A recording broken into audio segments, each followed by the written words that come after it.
Le partite di calcio durano 90 minuti, ma ce ne sono alcune che non sono mai finite. Una di queste è Inghilterra-Argentina. Il 2 aprile dello scorso anno mi trovavo nella città argentina più australe del mondo. Sto parlando di Ushuaia. Ya estoy muy contento, muy emocionado, Ushuaia. Quel giorno ho capito che se esistono luoghi che raccontano la storia, ce ne sono alcuni dove la storia non è mai finita davvero. A Ushuaia il legame con le Malvinas non è qualcosa che appartiene soltanto ai libri di storia o alla sua posizione geografica, fa parte del paesaggio, della memoria collettiva e di conseguenza della vita quotidiana. Ed è proprio qui, il 2 aprile dello scorso anno, che ho capito perché Inghilterra-Argentina non è mai stata e probabilmente mai sarà soltanto una partita di calcio. Il viaggio per arrivarci era stato lunghissimo.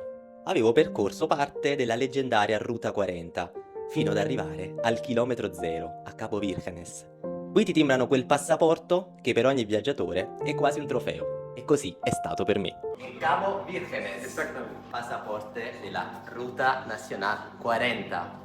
Da lì in poi, gli ultimi chilometri hanno iniziato ad avere un sapore diverso, sempre più magico. Forse perché per entrare davvero nella cosiddetta Tierra del Fuego, la terraferma finisce e devi attraversare lo stretto di Magellano, quel famoso stretto che hai sempre studiato nei libri di scuola e che forse mai avresti immaginato di conoscere per davvero.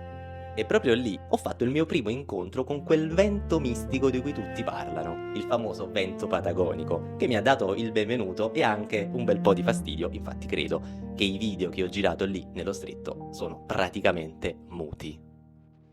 Ad ogni modo, quando entri finalmente nella cosiddetta Tierra del Fuego, la sensazione è proprio quella di stare entrando in un mondo a parte. E proprio quando arrivi a Ushuaia capisci perché si dice è il fin del mondo. Non è marketing, non è uno slogan per turisti, è una sensazione fisica che ti colpisce quando cammini sul lungomare e la bahia. Non riesco a pensare e non avere ancora la pelle d'oca rispetto al fatto che quando guardavo l'orizzonte e immaginavo l'acqua gelida, mi rendevo conto poco a poco che oltre quel mare, laggiù in fondo, non ci sono altre città, non c'è più terraferma, c'è solo l'Antartide.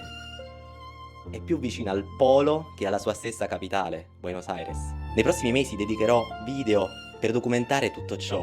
Vi porterò con me lungo il sentiero della Laguna Esmeralda fino ad arrivare a uno degli specchi d'acqua più belli che abbia mai visto. Saliremo insieme verso il cosiddetto ghiacciaio Vinciguerra, un trekking impegnativo ma che regala uno degli scenari più spettacolari di tutta la Patagonia argentina. Ad ogni modo, più passavo il tempo lì a Ushuaia, più iniziavo a notare una presenza costante. Questo perché a Ushuaia il legame con le Malvinas non è qualcosa che appartiene soltanto ai libri di storia o alla sua posizione geografica. Fa parte del paesaggio, appunto, della memoria collettiva, della vita quotidiana. E probabilmente non poteva essere altrimenti, anche perché la città è uno dei punti abitati più vicini alle isole. Quella che vedete lì, infatti, è proprio la base navale di Ushuaia, intitolata all'ammiraglio fondatore della città. È la base militare più australe del pianeta e da qui partono molte delle missioni logistiche dirette verso l'Antartide. In un'epoca in cui cresce l'interesse internazionale per l'Antartide e per le rotte del sud del mondo, questo luogo continua ad avere un valore geopolitico enorme.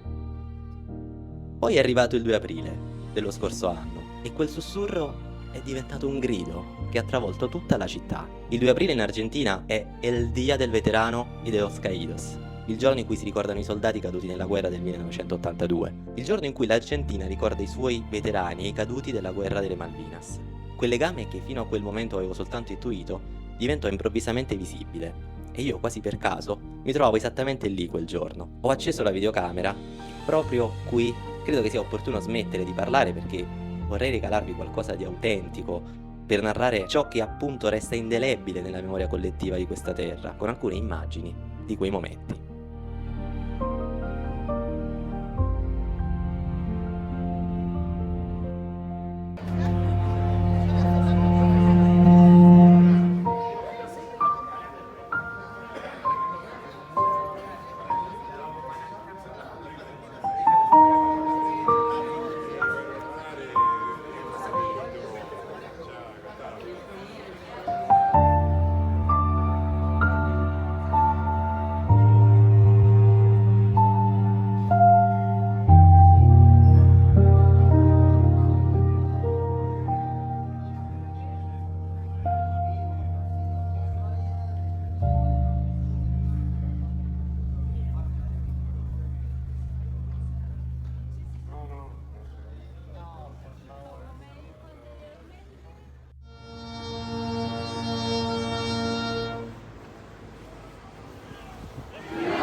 con este merecido homenaje y dando también continuidad a esta noche de vigilia